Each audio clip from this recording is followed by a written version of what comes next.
In the 4 chapters of Book 1 of the Ancient City, Fustel sets out the main lines of the primordial religion he believes the ancestors of the ancient Greeks, Romans, and Hindus shared thousands of years before recorded history began. This religion's theology was simple. The dead live on, literally under the ground of their home. They are objects of worship by their descendants, who ask their assistance, offer them thanks, and show them respect always. The main institution of this religion is the sacred hearth fire, at a protected place in each dwelling. The religion of ancestor worship structured all elements of family and civic life, and helps us to understand the institutions, assumptions, and prejudices of later ages of Greek, Roman, and Indian history. A few points of commentary. First, consider the contrast between this account and others that leave out religion. For example, Plato's brief account in Book 2 of Republic of the origin of cities begins with the recognition that no man, no family, can be self-sufficient. Families gather into clans to combine and specialize their labor. Clans eventually combine into cities, with further specialization of labor and emergence of productive classes as a primary organizing principle.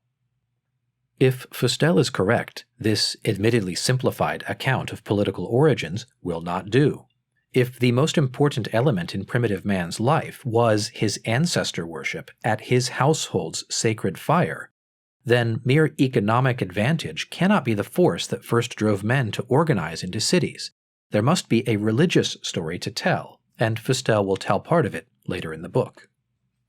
Second, consider the implications of this religion for the family and political institutions that will grow up around it.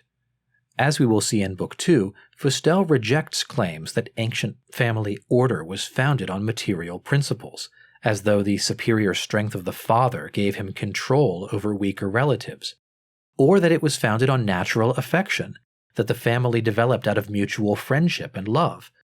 Rather, the family, like all other social institutions, took its organizing principles from the religion of the sacred fire. The father has authority in the family because he is the high priest of this religion, the mediator between the family's anxiety or gratitude and the domestic divinities that might act on their behalf. The ancient family has a religious foundation, not a material or affective one. Consider further the event of marriage under such a religion.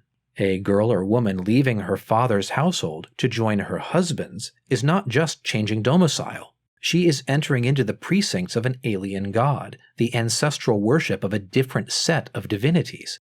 This alone accounts for much of the seriousness and religious ceremony surrounding the transfer of a bride into her new household. She must be introduced into the religious ceremonies of a god that does not recognize her. Fustel will discuss this and more in the opening chapters of Book 2. Once we have in mind the elements of this ancient religion, we start finding signs of its influence in later institutions of the Greeks and Romans.